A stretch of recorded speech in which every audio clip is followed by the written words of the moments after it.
parachèvement de ça, on demande aux universités de servir presque exclusivement le développement économique. Et quand on lit le pacte des Lucides, le pacte avec le diable de Lucien Bouchard et Michel Leblanc, des crapules, Michel Leblanc qui a passé sa vie non seulement à la Chambre de commerce de Montréal, mais auparavant vice-président des sciences de la vie chez Montréal International et qui siège aussi sur l'accélérateur en santé de l'Université McGill.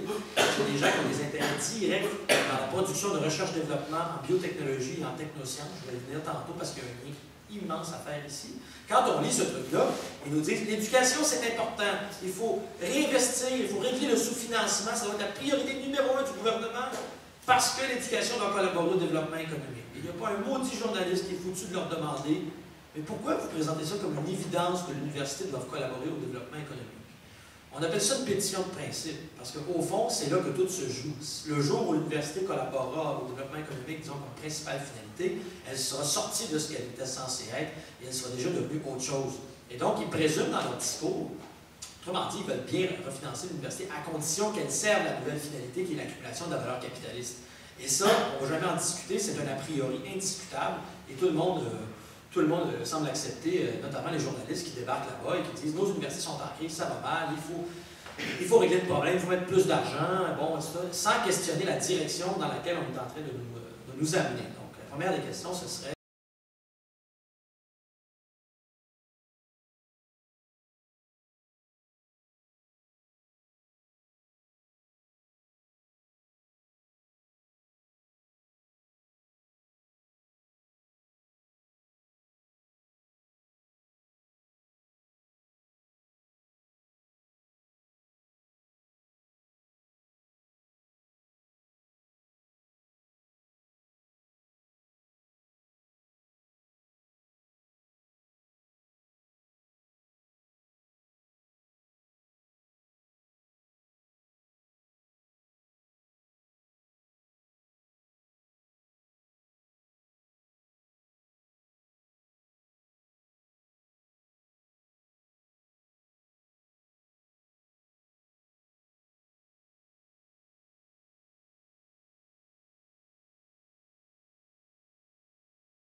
développement de l'université, oui, peut-être, ou peut-être pas, mais d'abord, pourquoi faire?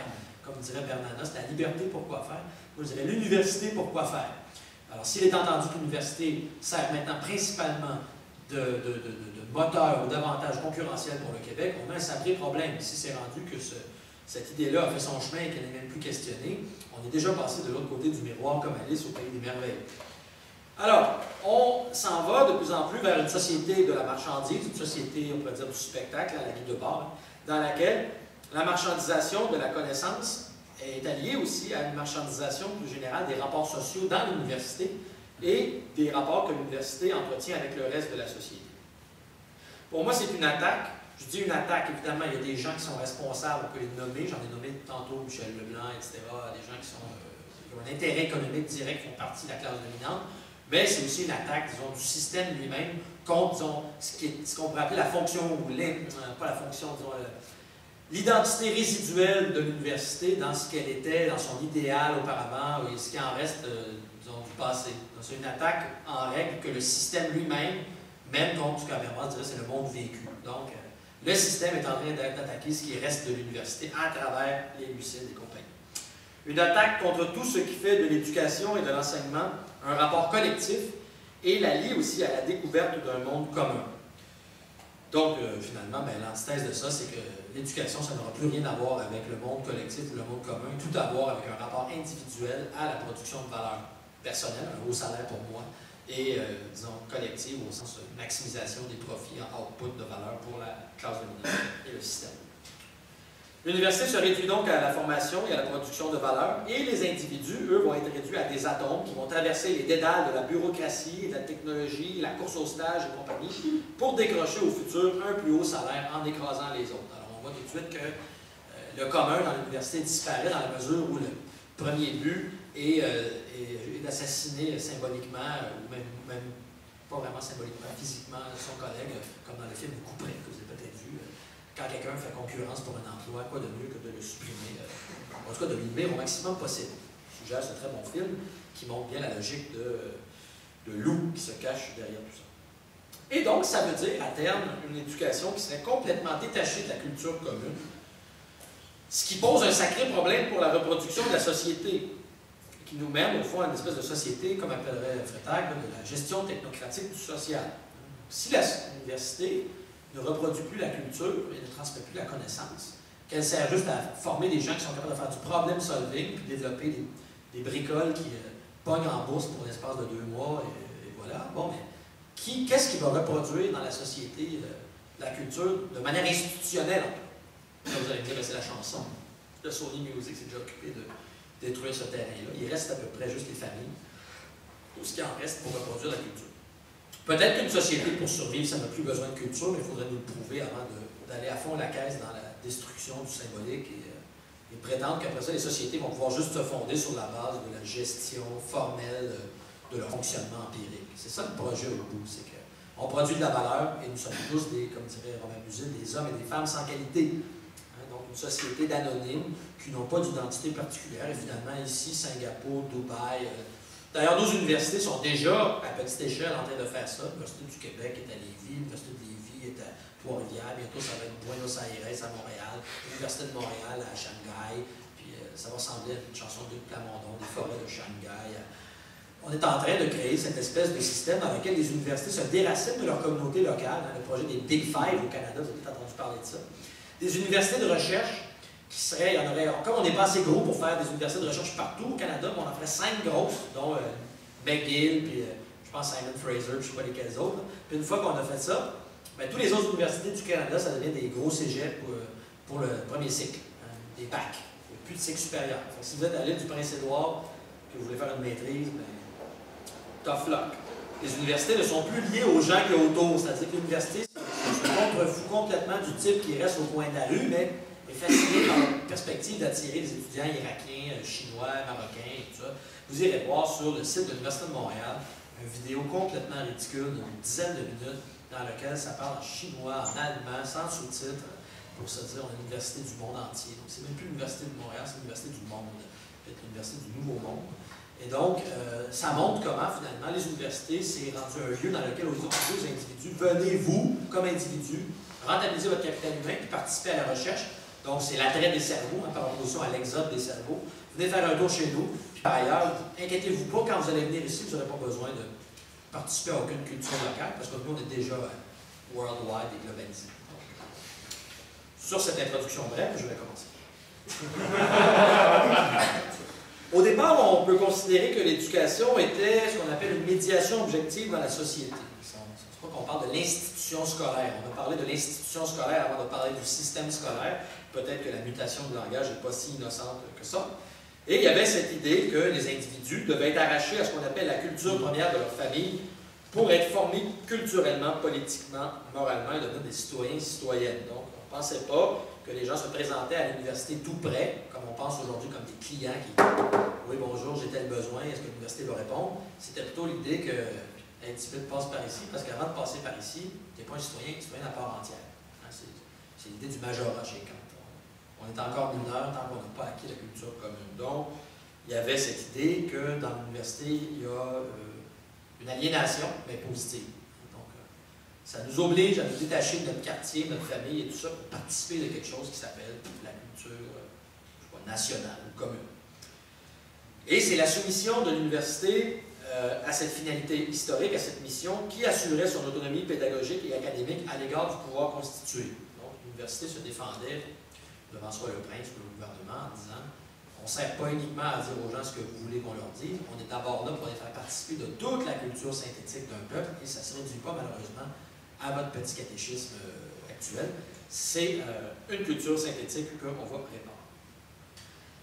Après, là, je fais un gros saut historique, parce que de toute façon, je ne suis pas bon en histoire, puis ça ne sera pas intéressant de toute façon, mais après la Deuxième Guerre mondiale, l'OCDE, qui est en train à l'époque de reconstruire l'Europe, et développe le plan Marshall, que vous connaissez, se dit qu'est-ce qu'on pourrait bien faire pour inclure l'éducation dans notre patente. On regarde les documents qu'ils ont et les mandats qu'ils ont, et malheureusement, il n'y a rien dans les trucs de l'OCDE qui parle d'éducation à ce moment-là. Par contre, il y a un truc qui parle de formation de main-d'œuvre. Alors, tout bonnement, l'OCDE se dit, ben, on va faire comme si l'éducation c'était de la formation de main-d'œuvre, on va le pogner par ce bout-là. Alors, mine de rien, l'éducation est pour passer d'une médiation objective servant à arracher les gens à la culture première pour les faire participer de la culture seconde, à un truc qui sert essentiellement à la formation de main-d'œuvre. Et c'est dans cette perspective-là que l'OCDE va orienter son action par la suite dans l'ensemble des pays d'Occident. Le Québec n'y échappera pas, bien sûr. Et donc, l'éducation va être associée au développement économique, disons, industriel et post-industriel par la suite. Le projet à l'époque, c'était une espèce de rationalisation de la société, de la sécurité sociale et le plein emploi. Et donc, il fallait que les universités forment des gens pour aller s'insérer dans les entreprises. On a canalisé la lutte des classes dans le syndicalisme, mis en place le droit du travail, les politiques de la main-d'œuvre, puis on a demandé aux universités de collaborer à ça. Il restait une espèce de restant de formation générale à côté. Ça, les cégeps sont le meilleur exemple de ce collège d'enseignement général et professionnel. Une espèce d'hybride entre les deux. Et là maintenant, malheureusement, la vieille économie fordiste, elle a foutu le camp. Ça veut dire qu'on ne produit plus grand-chose de physique au Québec. On a délocalisé la plupart de ces trucs-là ailleurs.